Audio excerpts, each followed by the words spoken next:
How's it going, everyone? Connor here with the Diamond, and spring training is finally upon us.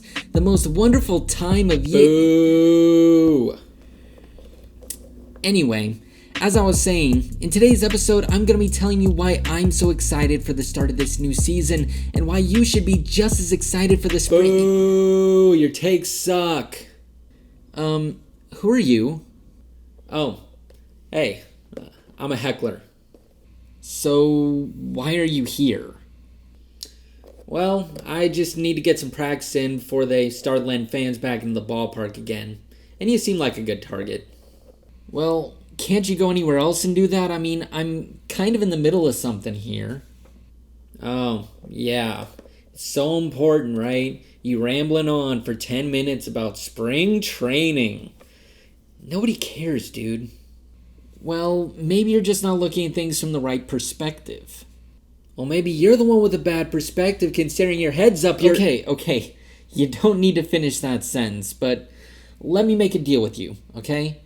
Let me have my soapbox for like the next 10 minutes or so, and if by the end of this video you still don't care at all about spring training, I'll let you heckle me all you want, alright? Fine. I'll give you your 10 minutes. Alright. Now, what bothers you most about spring training? Well, the games don't mean anything. They're exhibitions. They have no purpose whatsoever. Nobody cares about them because they don't mean anything. How did I know that was exactly what you were going to say? See, just because the games are exhibitions does not mean that spring training games don't mean anything. And if you think that way, it's probably just because you're looking in the wrong places. When most people think about spring training, they usually think of it as a few weeks where some of the biggest superstars in the game get to go through the motions and warm up before the real work of the season begins. But there's much more to it than meets the eye, especially when it comes to those players who aren't in the public eye. What makes spring training games so meaningful and compelling is not the Mike Trouts or Francisco Lindors of the world going at 50% speed. Instead, it's more about the minor league guys that are looking to make a statement. It's the young guys looking to prove that they belong at this level. It's the older players who are fighting to keep the dream alive and stay out of AAA. And it's about seeing the top prospects that are going to be tearing up the league in the coming years for the first time. Take a guy like Dalton Varsho from the Diamondbacks, for example. For years, Varsho has been one of Arizona's biggest prospects, as a speedy guy who can handle the bat well and play every position on the field, including catcher. He got a little bit of big league playing time last year during the weird pandemic season, but this spring is really his first opportunity to prove once and for all that he belongs on that big league roster for good. For most fans, spring training is the first opportunity they have to see the future superstars of their organization in action. And as a fan, it's really great to learn more about these players, see their talent firsthand, and cheer them on as they fight to make a roster spot. So yes, while the games might not count toward the end of year standings, these games definitely do count in the hearts and the minds of the prospects and the bubble players who are either fighting to make a squad for the first time or fighting to keep their place. In fact, because these games are so important in determining who makes the final big league roster, these games are actually some of the most important for these organizations year after year. Okay, wise guy, if these games are so important, why aren't they all on TV? To be honest, I really don't know. I mean, it makes no logical sense. I mean, it's not like any of these regional sports networks have anything else to show right now. Yeah, I guess you kind of got a point there, but the bottom line is this. I really don't care about the prospects, alright? Like, they're fine, whatever, they need some time, but I'm there to watch Mike Trout. I'm there to watch Francisco Lindor. I watch baseball because I want to watch the best in the world, and I really couldn't care less if they're going 30 to 40% speed. Come on now. Look, that's a fair point to make, But what I would argue is that the more relaxed atmosphere of spring training actually gives us a deeper understanding and appreciation for those superstars than we otherwise would have gotten. Not only because we're seeing 40 to 50% strength hitters hitting 460-foot moonshots, but also because that relaxed atmosphere allows them to open up a little bit and actually lets us see them with their guard down.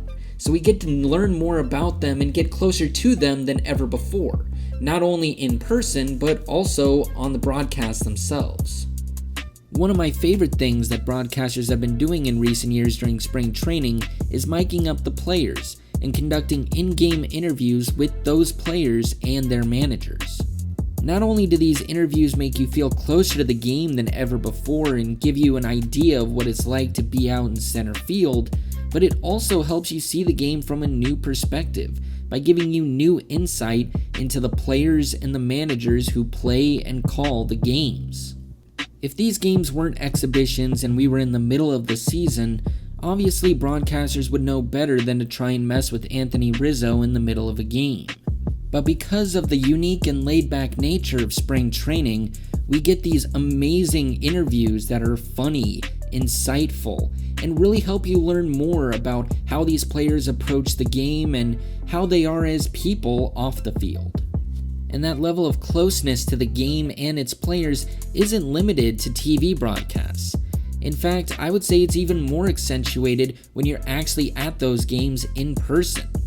Because these stadiums are much smaller than the typical MLB stadiums, and because of that laid-back atmosphere, it's a lot easier to do things like asking players for autographs, getting a foul ball or a home run ball as a souvenir, or just watching the game from a good angle. Alright, but that implies that people actually want to go to these games. I mean, what's the point of going to a spring training game aside from spending $100 on a sunburn?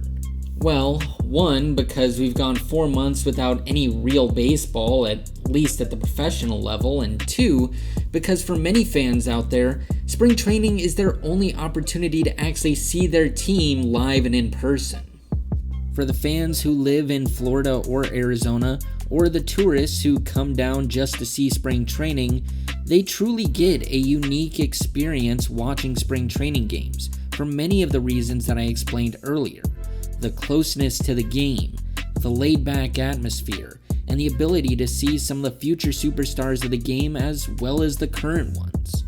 It's the only time you really have the ability to see half the league in one fell swoop, aside from dropping thousands upon thousands of dollars on an RV tour of the country. And it's especially helpful for the many fans in those states who live far away from their respective teams. The best example of this is probably the Cubs, whose spring training games routinely sell out months in advance due to all of the Cubs fans that live in the Arizona area.